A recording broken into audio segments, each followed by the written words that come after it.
Folks, hello and welcome everybody. I'm Proper Bavarian and I will tell you today about a playthrough that I did from 1337 all the way to 1836 in Europa Universalis 5. I did this playthrough as England. I explored a whole bunch of mechanics and I want you to tell about it, not as a play-by-play thing where you go like, hey, this is where you go next. I don't really care about that too much because these things are going to change, the actual tactics, the strategies. Listen, there's going to be a million waves of rebalancing. I know how grand strategy games is, that is how they work.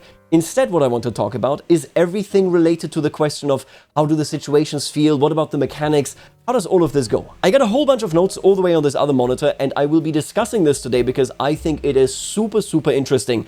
Let me kind of, I guess, preface this. If you are like me, where you enjoyed maybe EU3 or maybe you never played it and you just couldn't get into EU4, I only have about 400 hours in it because it was just too abstract. You felt like you were just playing a board game, you didn't have a great time with it. This game is probably going to get you back into this franchise, no matter what downsides there are to this game. I say this in a really grand way, because trust me, I have a lot of complaints about this game, especially about the UI. Just this morning, actually, I made this many forum threads, basically, where I told them, hey, I would like, if this was changed, if that was changed, yada, this doesn't really appeal, blah.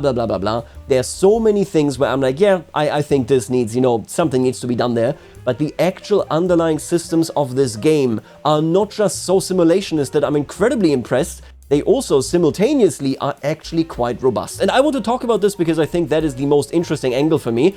We can go through the periods, through the ages right here. We're going to explore all of this. Just a quick heads up, by the way, if you were like, where the hell did he disappear to? When I went to Stockholm and then to Cologne, it turns out if you meet a lot of people, you get quite sick afterwards. And I was quite sick afterwards, which allowed me to amass a whole 90 hours in EU5. Of course, that is amazing.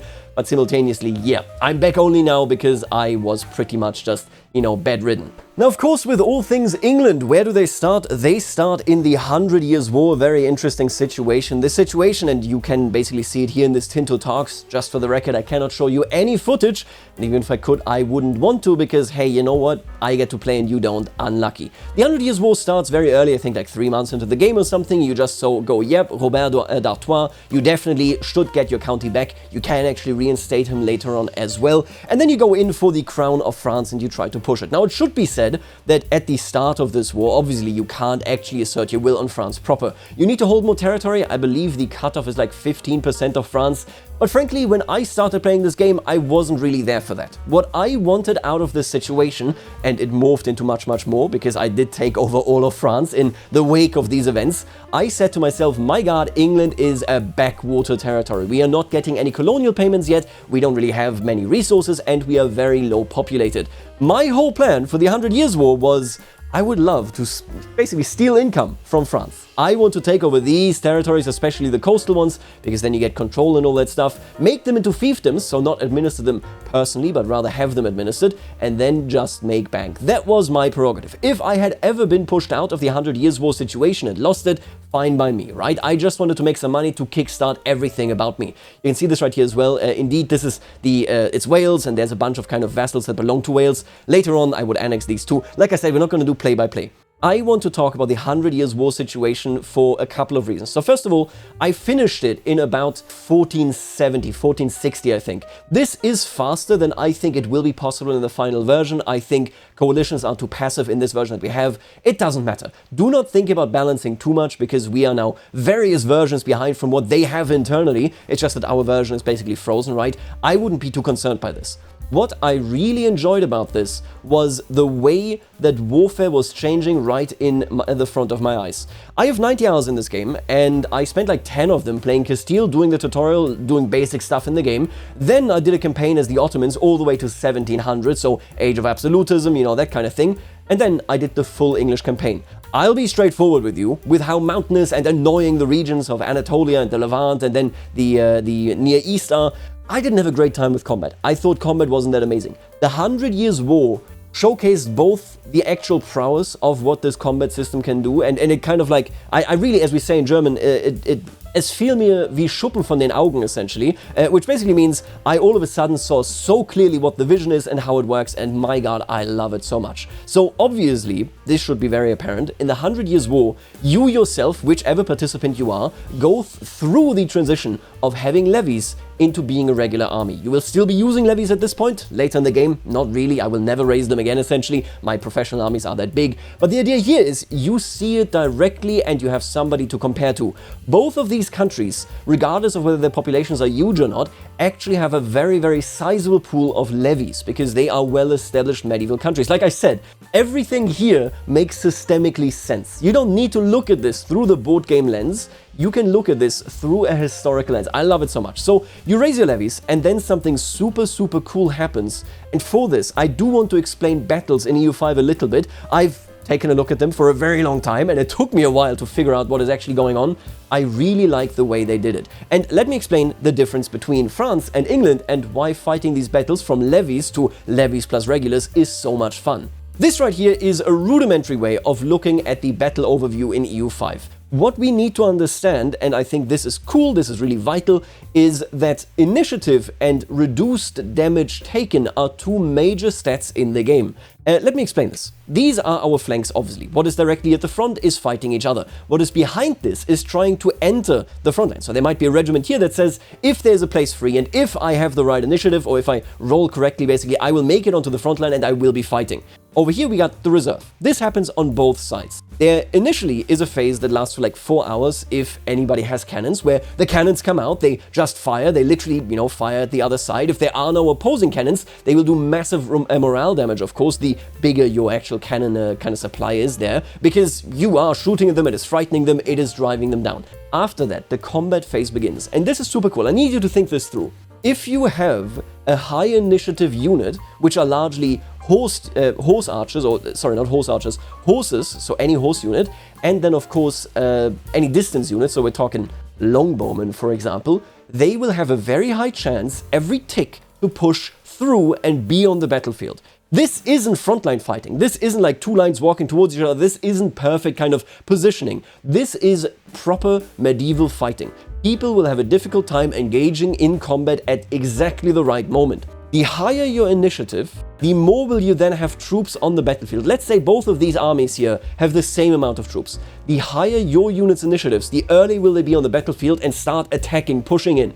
If nobody's opposing them, they do morale damage. Again, once there is 0 morale on this flank, it gets wiped. If there is somebody opposing them, well, it's probably just going to be like 1 regiment, and there are 3 regiments waiting here, pestering this one until they're defeated. And then eventually the next slow unit comes through and also gets defeated. This is awesome. I don't know how else to describe this.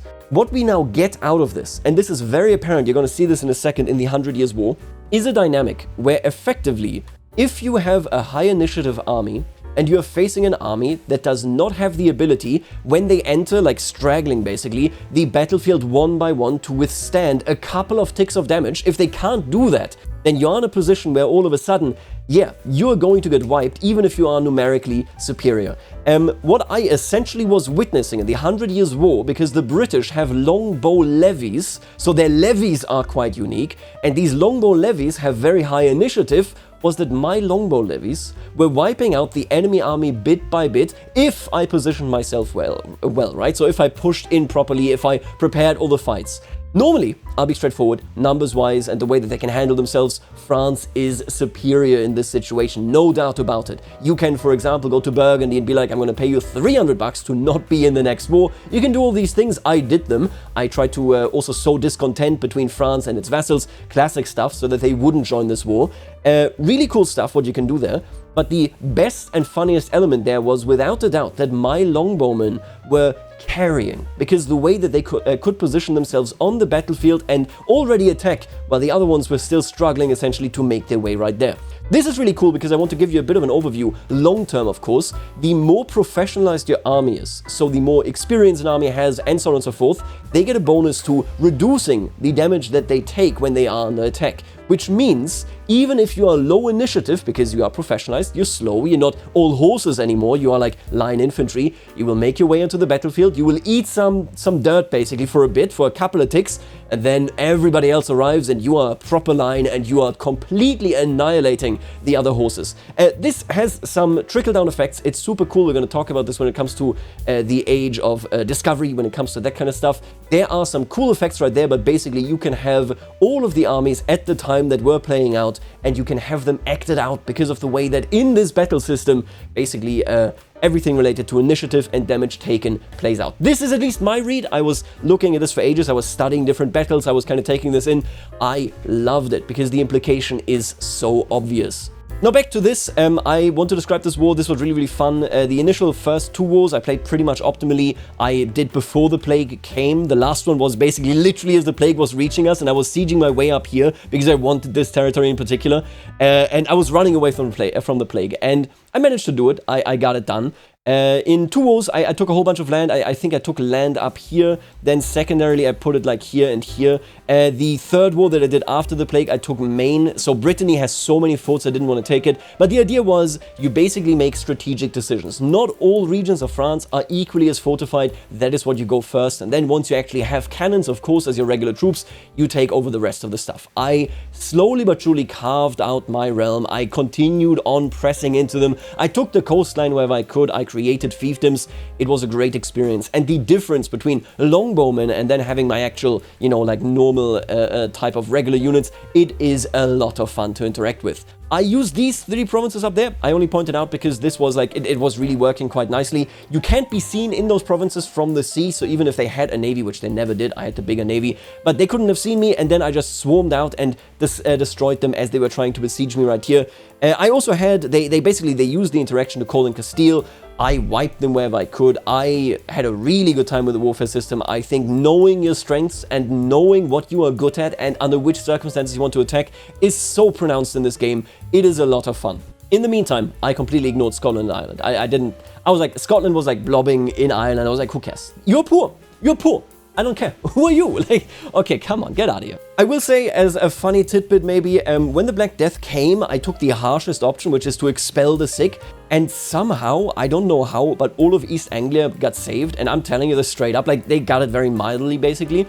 They became the economic powerhouse of England afterwards. It was very funny to see. But yeah, as I kept professionalizing my units, became more efficient at wiping other people out, and actually, of course, went out of my way to siege down particular territories so that I could claim them, I brought France to the brink of defeat. They had nothing in them anymore, and in the end, I indeed successfully destroyed them. The 100 Years' War was a lot of war, and it was a ton of fun. You are in the underdog position, but you have such good units if you just play your cards right, and if you understand that, like, this initial wave of you coming in the initial hours of the fight, already being on the battlefield, it's so massive. These longbowmen are national heroes, if you ask me. In the end, what I ended up with was that everything here in France was essentially a fiefdom of mine, right? I didn't take Burgundy. Burgundy actually became independent because they were so estranged from France that they gained their independence and looked like kind of like this, I don't know. I made them all into fiefdoms. They were all paying me. They all had maximum control over their lands. Everything was good in the world, and England once more had won. The Castilians and Naples and even Scotland tried to meddle, but whenever they did, I would crush them. The moment you understand that, it is so much fun. And the more you professionalize, of course, the more can you also actually safeguard your levies. It is really, really interesting. Brittany, again, it's a difficult one because of how many forts they start with, but once you've isolated it like the way that I did, it was all good. We finished this 100 Years' War. It's basically just an event. It's not that big. You get like a flag. They didn't want to emphasize this, I guess, but after finishing this, I'll be honest with you, if you min-max, if you play optimally, that you actually finish this war relatively quickly, obviously you're set up for success. You are in control of France and England. It is very significant. So, hey, that's fair enough. I already had a massive payout out of this, of course. And the more I was professionalized, the more I had an easier time pushing in. I actually declared a war. I did it whenever I could, essentially. I declared a war against France where they started with 17 war exhaustion. Not that the number needs to mean anything for you, but basically they were like, please just leave us alone, man. I had crushed them that thoroughly. It was absolutely astonishing. What I did avoid by what I did there, so how successful I was the York and whatever the other ones, like Lincoln, I want to say, right? Who are the two houses? I can't even remember. But the War of the Roses, all of that stuff, I completely avoided just because I was that successful. Things were good for a very long time. I actually even got a personal union with Portugal and Spain, well, Castile, I suppose. but I didn't press that. I wasn't that interested in this. I wanted to have a competitor in the New World, classic stuff, right? Castile very aggressive actually in this game, very happy to see. They annexed Navarra, they annexed Portugal after dominioning them. They were big, yeah, they were doing big moves right there, but obviously, I mean, come on, I'm just better at this game, okay? But basically the idea was that we built this up. I came out very rich because I had all these French people now that were paying me tribute, and we were in a situation where I could very calmly and very easily look towards what I was actually interested in this playthrough, and that is seeing the Reformation, and then of course the New World and trade. And let me tell you, very excited to tell you about that. So the age of the Renaissance comes and goes. Obviously, this is where I have the main fighting in the 100 Years' War. That is where that goes down. I embrace all of the institutions. I do quite well. I roleplay into this kind of liberal England where I don't want to suppress too many people. I kind of failed that. I should have gone humanist rather than spiritual. Yeah, if you're a country like England and you want to go Lutheran or Anglican, I think you probably just want to like let them kind of live in peace. I had to convert them it took me a long time basically to get past religious turmoil. I did it eventually, but I think if you want to play liberal the way that I did it, you probably also want to go humanist. The idea here was then, with the continent kind of settled, things were fine, I was starting slowly but surely, let's actually head over there. I was starting slowly but surely in the Age of Discovery. I started annexing over here, of course, you know, Flanders. I was starting to annex Calais, Normandy, Brittany, and by like, I think 1600 or 1550, I had the entire coastline directly under my control. I was reinforcing it with maritime presence. Everybody was paying taxes. They were under control. They were quite happy. And then the French were governing themselves, basically. Wales at some point rebelled, but hey, it was Wales. I wasn't in a war. Actually, they rebelled during the 100 Years' War, and I was like, oh, now you're getting it, because I was busy at the time in a war with France, and I was like, I gotta clean up Wales. Really interesting interplay there, of course, because I had such a bad relationship with the Welsh. They didn't want to become an accepted culture afterwards, and I was essentially this was majority English at the end of the game, right? Because we weren't respecting them at all. So again, you see these interesting systemic solutions that you could never see like this in EU4. Was super exciting to see.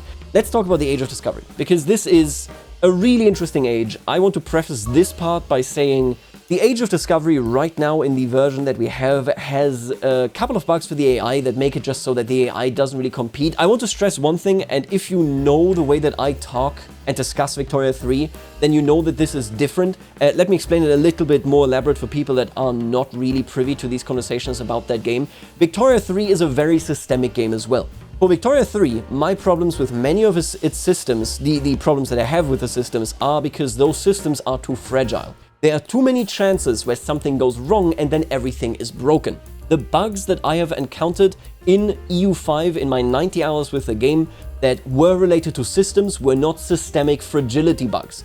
The systems in EU5 are generally very robust. I'm willing to say this. I looked at the files, I put a lot of hours into this. I do genuinely believe this. However, that doesn't mean that obviously if you are systemic, there isn't a higher risk for things to go wrong. And when things go wrong, they have long-term trickle-down effects. A really good example, I talked about this at length with Laith, with other people as well. Essentially, what we have happening in EU5, when colonization doesn't really happen, is that all of the gold, all of the wealth, all of these new goods from the New World are not trickling appropriately into Europe, and Europe doesn't see this massive increase in wealth, at least not to the degree that it should be seeing it historically, right? Nonetheless, the systems don't break down. It's not like Europe all of a sudden is like, oh, I'm dying. No, they're just like, yeah, I really wish we had chili and cocoa and tobacco and all that stuff, but what are you going to do about it, right?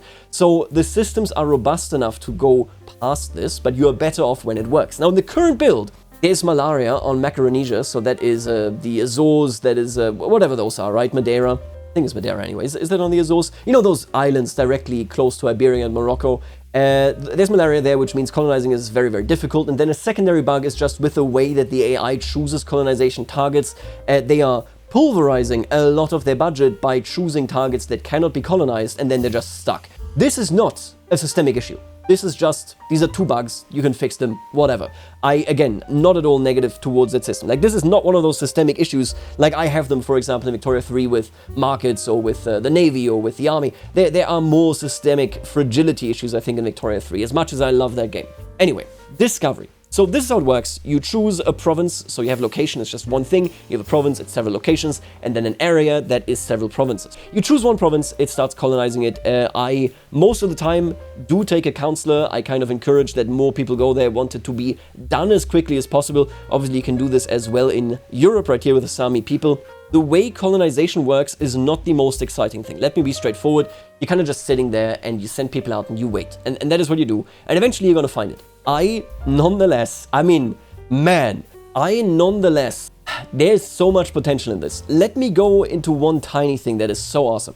I told you about initiative, okay? I told you how you can counter initiative eventually because you're so professionalized that your units can withstand the damage until the rest of your units that are not very, very fast are also on the battlefield. Initiative is a great strategy, by the way. I was fighting Sokoto, actually. We're going to get to that in a second. Really, I love what happened in that time period in my playthrough. But basically, I was fighting Sokoto, and they were pretty competitive because they had incredibly high initiative from the units that they were using. They were an initiative-based army, basically, and that is huge. I want you to think about this. You bring cannons, which brings you like an entire phase of being able to bombard your enemy, bringing down the morale. You bring horses, which gives you initiative, and you bring professionalized armies to the Americas. There is a window. There is a window in which the Mayans, the Inca, the Aztec are in a position where you can absolutely crush them because they don't have cannons, they don't have horses, and they most certainly don't have guns. So what you do there is, not only are your units better, but you are faster on the battlefield, you are wearing down their morale. Once that window is over, American nations become competitive. That is such a cool design. And it is an even better design because the way it functions, of course, is if you're an American nation, you absolutely want trade with the Europeans because they bring in the weaponry that you need. They bring in the horses that you are actually interested in. I found the Americas. I hopped on over very quickly because I knew of the problem that the AI had. I did cheat for the AI, by the way. I gave Castile and Portugal, which I gave them the islands they normally had. I was mostly colonizing it with like Verona, and then there was 2 Sicilies. They were colonizing Brazil, they were colonizing Colombia, Venezuela, that kind of stuff. I was taking the Caribbean. And I found them, and of course the plague for the Native Americans happened, right? So when we arrive, there is a great plague that starts there as well.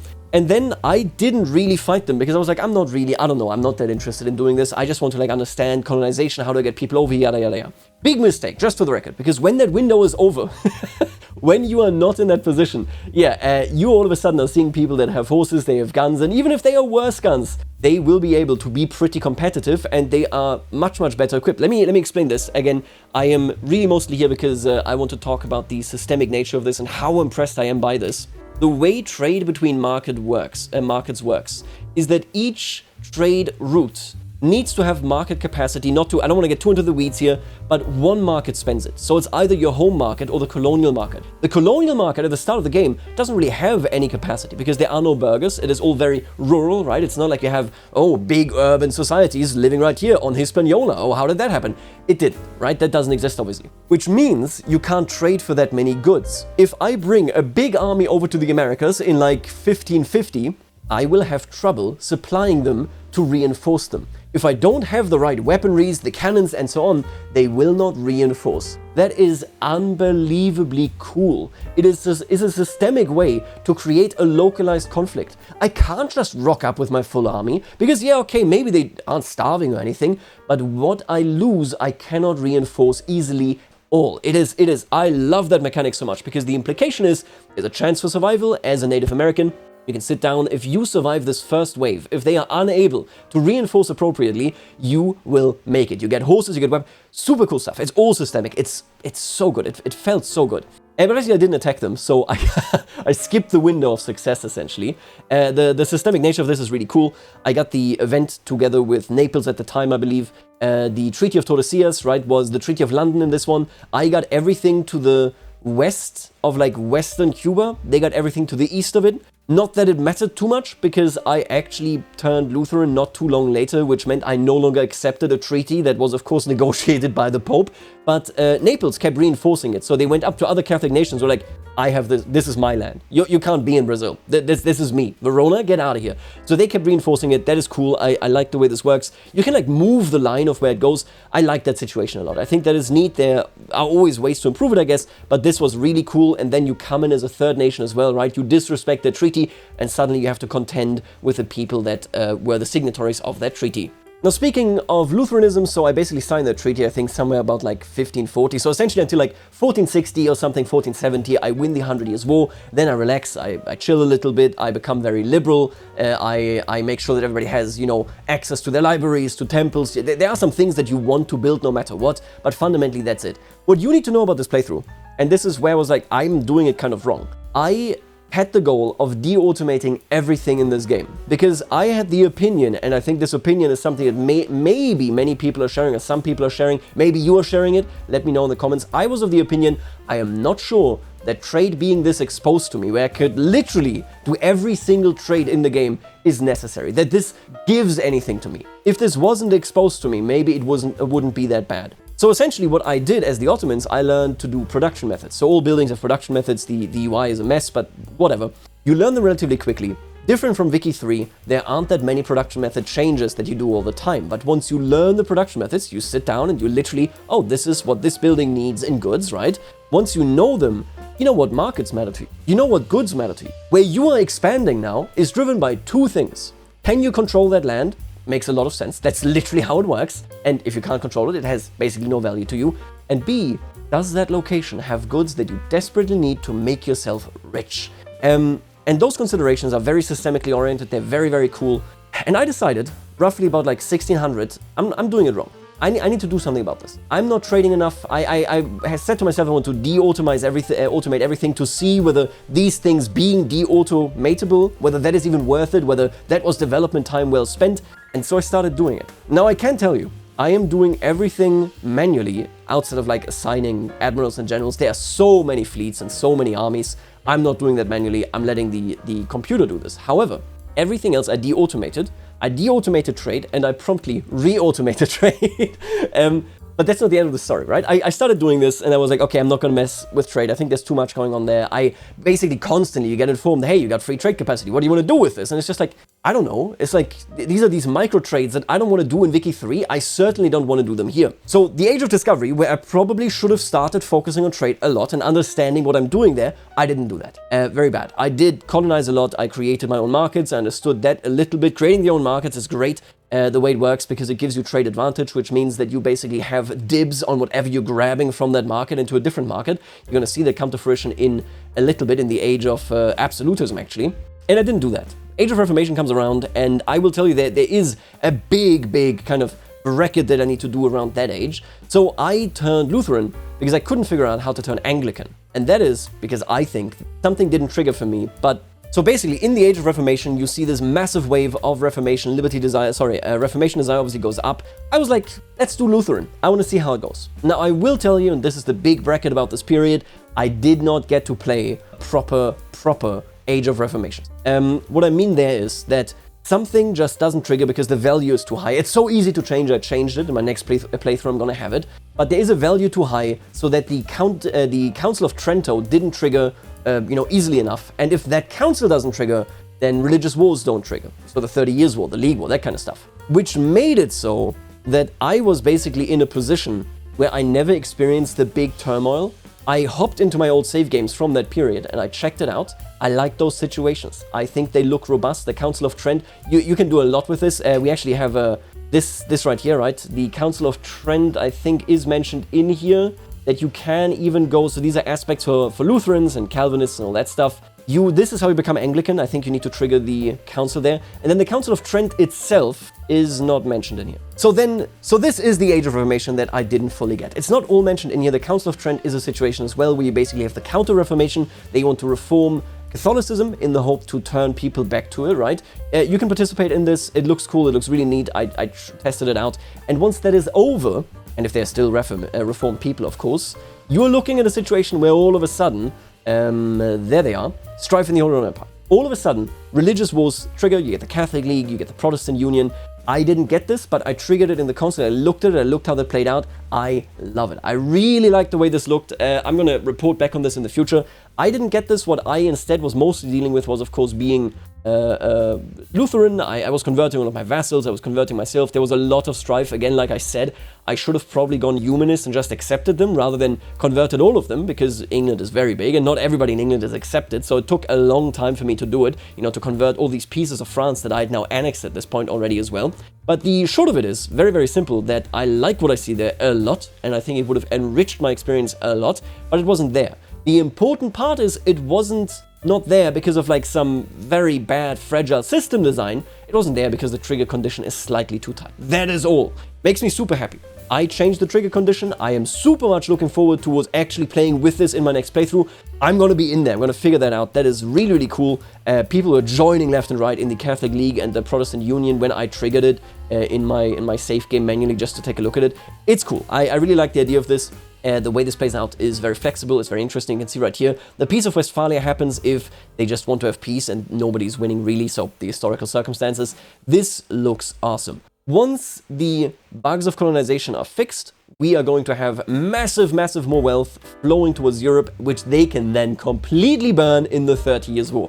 I love to see it. The way this is systemic is amazing. Now let me tell you about my favorite age in all of these ages. The age of absolutism. I had played the age of absolutism already as the Ottomans, and as the Ottomans I struggled with it. I did. I was very absolutist, and I was successful at it. We were very hard, but I had kind of too many privileges I had given out to especially to my to the aristocrat estate, and I struggled to get them down to where I needed them to be so that I could win the situation, or, the disaster basically hitting my country. Don't worry about the details too much. It was good. I was also hit incredibly hard by the Little Ice Age as the Ottomans, because I didn't know about that. When the Little Ice Age came and food production went down, I blew so much money on buying food for my people so that they wouldn't starve. It was a pain. I prepare better for that, or, I have different circumstances. In the England game, I survived this. I enjoyed the age of absolutism because I sat down and I said, I'm gonna do trade. I'm gonna do trade. Why isn't it working? Why can't I make more money? At this point, let me be clear here. This is the most exciting part for me that I want to talk about, okay? If you like history, and this doesn't win you over, or interest you at the very least in this game, then I don't know what's going on. Now, I do want to stress, again, I have a lot of things that I do want to complain about for this game, okay? I have a lot of complaints. I do. What happened in the age of absolutism, when I finally decided to take a really long look, I understood production methods, I understood what I need for what and where I wanted. Trade. This is the first time where I actually looked at it and try to figure out how to handle this in a way that isn't annoying and that I like. And the answer is, and this was recommended to me by a good friend of the channel, Father Loris, actually, a great fella. Father Loris, you might know him, he does the Chapel comics, the Chapel comics. He talks about different types of trade. He talks about is the most important part of trade, and that is strategic trade, where you literally just focus on the most important goods, and that is it. That is what you focus on. Oh my god, okay? Picture this. We are in England and we are pretty rich. We have a lot of money, but our minting isn't working that right. Like, I can't mint too many coins because we don't have enough gold. I just don't have enough gold. I failed to secure all the gold, of course, in Central America. And if I go in there now, it is a very costly expedition because my markets, I have basically two subjects, one in Cuba and one in Hispaniola, right? So those two island chains are separated, and neither of them are really urbanized enough to support a really, really big kind of push towards Central America. If I wanted to do it, I could, but it would be crazy costly. I would have to invest a lot there because, like I said, you go in there, you burn through your thing. I pushed into Central America, like below Yucatan. I pushed into that, and that was a costly campaign. The reinforcement was a pain to get going, and realistically speaking, was it worth it? Probably not. I secured some gold there, but not enough. I said to myself, okay, what are the goods that my very rich market needs and that I know only I can supply because I'm the only one that has this big presence, luckily, because the AI kind of gets, memed by these two bugs that I talked about. I'm the only presence in the new world that can facilitate this. Oh my god, what a rabbit hole. It's so fun. I looked at it and I saw, they've heard of cocoa, they've heard of chili, they've heard of tobacco, they've heard of all these things. And of gold, of course. We need gold in the market. They have nothing. They have none of those. Massive surplus of requests, right? So a deficit in supply. Okay, how do I get those to them? There are two things now that are so cool. There is a feature And let me see whether I can find something here. Okay, I found a Reddit post where they were saying that Johan mentioned that this exists, but he didn't detail it. Oh, I was playing with the Columbian Exchange. When the Age of Absolutism comes around, you get the Columbian Exchange, which shows you RGOs, so basic stuff like maize, or maize, I guess, tobacco, cocoa, that kind of stuff, chili, and then old world goods like horses, and all of a sudden you can transplant it. You can bring it from one way or the other, but you can also do it laterally. And let me tell you, here's what I did. I looked at Cuba and I said, wouldn't that be funny if all of Cuba produced cocoa? I couldn't do all of Cuba because it costs you to actually plant it, okay? But I did like the entire eastern half of Cuba was just RGO cocoa. And now I looked at it and I was like, okay, what do I do with this? Oh, laborers can work there, or slaves. I didn't have enough laborers. Where the hell am I getting those from, right? These islands are not that well populated just yet. I also could build plantations, which you need slaves for. And I was like, okay, what do I do? How do I do this? So I looked towards West Africa. I had already explored it, that was fine.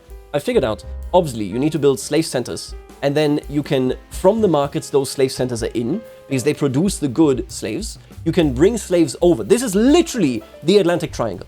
We have materials flowing in this triangle. I took a couple of islands at the coast of West Africa, and then I pushed a new market into those regions that I created. I put my boats into that region as well to give myself more trade capacity, more trade advantage, and more maritime presence, and I dominated those coastlines. I built slave centers. You can build them basically in territory that is not yours. I built them in slave centers, and then I took those markets, put a lot of I had just unlocked it, grand marketplaces in there. It's a building that gives you, even if you don't really have burgers, yada yada yada, it gives you a lot of market capacity. And the way trade works and is really cool and is really fun is when you automate everything except the trades that you care about. So you basically manually put those in. You reserve a lot of trade capacity for those. Even if the trade capacity demands like 30, 40 of a good, and that market doesn't have 30 or 40, they only have 20, that trade capacity is parked there, and every ticket goes, give me those goods, I want those goods. So what I would do is, I would equip the market, I called it Walesburg. I took Walesburg in West Africa, and I had them push slaves all the way westwards towards the smaller Antilles, right? That's what they're called, I think, and Hispaniola, where I had these plantations. And then, of course, on Cuba as well. Those were sadly two different markets because I'm stupid. But basically, I had those markets now get slaves. Those slaves all of a sudden now operate these plantations. And I am the sole exporter from the Caribbean into my home market of these goods. I was making a lot of money, or so I thought, before I was doing this, because I was already exporting some gold from the Caribbean back home to the London market. Once I sat down and I said, this is the one market stream, the one flow of goods that I really care about. It is so important to me. I made, I think, 6 or 7 times that money, right? Because I had set up this massive industry. I also, this is a funny side story there. Technically, of course, if you're religious, you're not allowed to do this in this time period, of course. I also was trading slaves with Morocco and Tunisia, and they were giving me Greek Orthodox slaves, basically. And so I had a bunch of Greeks in Hispaniola. But the idea is, on a systemic level, entirely on a systemic level, I natively asked the same questions that people were asking historically, and I created the same answers. At some point, a vassal of Sokoto destroyed one of my slave centers, and I went in with a punitive expedition because I was like, this is all my money. This is everything. Absolutely horrendous. The way that plays out is incredible. I basically had trade capacity in the West African markets that I focused on, and with that trade capacity, I pushed slaves westwards. Hispaniola, I didn't build much trade capacity at all. They grew rapidly, of course, after I made them like an economic wonder child, like massively successful, and got trade capacity where they then were capable of importing weapons and cannons themselves. So this market all of a sudden was so solid that I could wage war with big armies in the Caribbean Sea. And this entire cocoa plantation scene in Cuba, everything went back to Europe. Every single last drop of that was bought up by me using my trade capacity in London to bring it back into the old world. Insane stuff. It clicked. It finally clicked. Trade felt so damn good. And knowing what production methods use what goods makes it so that you can go, I can strategically choose what is the backbone of my economy. And the consequence of this is, of course, that I as a player, if I'm in multiplayer, know where to sabotage them. There is, and this didn't really happen because I was so powerful at the time, immediately I had won the 100 Years' War, I mean, come on.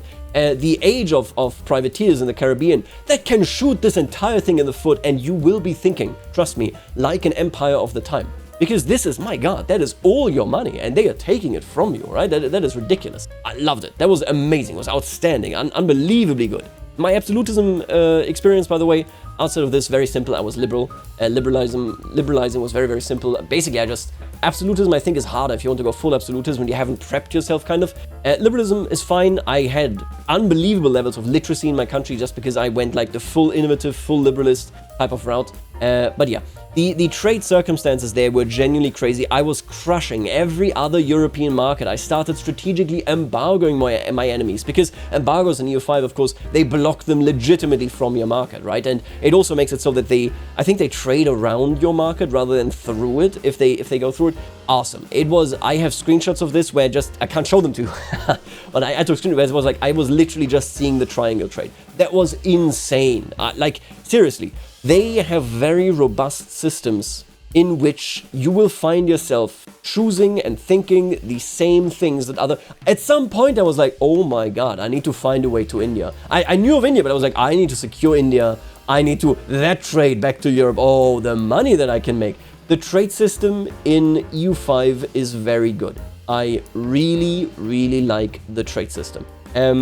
Again, you need to do not, like, basically the mistake that the game makes is it seems to sell this idea that if you de-automate the trade system, you do all the trading. Now that sucks, don't do it. Doing the strategic trades, oh my god. And you can do this with so many things, of course. If you have lacquerware, for example, that is mostly in China until you get it in Europe as well. If you are in a position where you have a lot of lumber, England has basically no lumber. Very interesting as well. The Scandinavian market would boom if you play it right? Super, super cool the way that they run it. I know I have no footage, by the way. I have no, like, this is nothing. Awesome stuff. So absolutism for me was very simple, and then I pushed into the age of revolutions. I was very centralized at that point, and I was one of the first countries that actually had a revolution. Now, I can tell you this is unbalanced, but again, and I really want to, this is what fascinates me about this game. I see unbalanced stuff of systems that are incredibly interconnected. Having incredibly interconnected systems is always a big problem for gaming. Because what it means is, if something goes wrong, you don't know what lever to pull, where you impact other elements that are working the least, right? So there's always a threat that you kind of screw up and you screw everything up. In the later stages of the game, in the Age of Revolutions, which is obviously the last age where you become like Revolutionary France, I had a revolution, I became a Revolutionary Republic. Everybody in the world had a revolution, basically. So the issue just was that the spread of the institution was far too easy, it was far too common. They know about this, they're already changing it, they already changed it internally. But that is fun. I can tell you one thing, and this is my takeaway from that last age. There's a really cool mechanic that I didn't see to full fruition because the new world wasn't settled enough, but your colonies can band together, essentially, into an international organization and then rebel against you together. It's really cool. That's a cool element for sure. And the other element of this is that the Age of Revolution itself, so the revolutions, even if it goes bonkers. Yeah, okay, so what? I had like Chinese revolutionary republics because the institution instantly spread and then the situation spread, yada yada yada. That doesn't really matter. I'll tell you one thing. Victoria 3, even if it did it poorly, as long as it did a World War I, would be superior to not doing World War I. This is true. If you have good action at the end of the game, it will be better nothing. I was a revolution, I was supporting revolutions abroad, I was doing, that was cool, that was nice. Like I said, the main issue being that, like, obviously the way it spreads is far too liberal. Who cares? Fixable. It's not the system itself that is, that has an issue. It is a bug that you just change a couple of numbers, that's it. This is a really weird game in the sense that it is one of the long games. Victoria 3 is the only short game, I guess together with Hearts of Iron, but Victoria is the only short series of like the longer, like 100 years, right? EU5 has a lot of years. I have played the Ottomans from 1337, and if you want, I can talk about the Ottomans as well. My experience differs there. There's a lot more things that annoyed me, like very outwardly. But also I had that experience, of course, with the Ottomans. I played them until 1700. 1700. When was the last time I played CK3 past 150 years? EU5. I finished my England campaign. So let's get to conclusions. Why did I make this video? What did I want to tell you about? I wanted to tell you positive I am towards the systemic nature of EU5. I don't think that we can get around the idea that the more systemic it is, the harder will it be for the AI to always do everything right. This is 100% correct. You have an easier time if you have an arcadey game that uses mana, that has like 3 levers and that's it, and then you can regulate everything through those levers. It's very smart, it's very easy design basically. Systemic is harder. It is a lot harder. The systems that I've played with here on a systemic level, so I have my issue, for example, with flavor, but on a systemic level, are very robust. At no point did I go, and this is going to ruin the entire game. Yeah, colonization didn't work perfectly fine, whatever, but that's not colonization's fault. That is like the fault of a hang-up, a tiny hang-up right there. EU5 has very robust systems. This goes from the battles and the way they develop. At the end, I was walking around with like 200,000 men just sieging down Spain. I was just bullying them, to be honest with you. And the battles now act differently because these people that I have in my army are professionalized to such a degree that they can come relatively trickling in late to the battle and they're not getting routed by very high initiative armies. I can crush high initiative armies with the way that I've professionalized. Super cool dynamic right there, because that leads us to actual line battles. The way battles work, the way trade works, the way the economy, it's good. I ended up with a really interesting, like English culture. I had basically Wales was very hostile towards me, like the attitude on the culture level was very hostile, which is why I couldn't turn them into an accepted culture. Instead, I was suppressing them. The French, outside of the Bretons, which are of course also not French, I guess, but the French, all the subcultures were very friendly towards me because I had kept them in fiefdoms for so long. The fiefdoms were actually improving cultural opinion with me. So they were existing the whole time and they were fully accepted, they were friendly. You can do that completely differently. You can suppress them, you can do other stuff, you can not convert, you can become Anglican, you can do the counter-reformation, there's so much there. The systems themselves are a living world, they really are. That remind me a lot of Imperator Rome empire building. I loved Imperator Rome 2.0 empire building. This is a full endorsement of this. Like I said, I have my issues. But that is something, I think, for a different video. Let me know if you want to see this. I already have your questions, of course. Super interesting playthrough. There was so much that I picked up there, and I was, to use, for lack of a better word, I was euphoric when I figured out that trade stuff. I was like, that is incredible. You know how much I can do with that now? Like, I can go into the pelts of Russia and micro them back. There's so much fun there that you can have with that system. You don't need to have it, but if you do it, you will benefit from it. Incredible stuff. I literally was like, man, I need to go to India and I need to go to China. That's a big consumption base right there that I can make so much money off. But yeah, this was a really, really fun playthrough. A lot of experiences in there. If you got any questions, I'm going to answer them in the comments. If you want to see other stuff, you want me to talk about the Ottomans, I can do that as well. I don't ever, just for the record, want to do play-by-play stuff. I'm not knocking it, I'm just not interested in it, quite frankly, because the numbers are all going to change, the way things play out is going to change. Who cares? I personally don't care for this. I care for the broad strokes, and the systems are robust. Folks, I'm going to leave you right here. I'm going to see you later, alligator.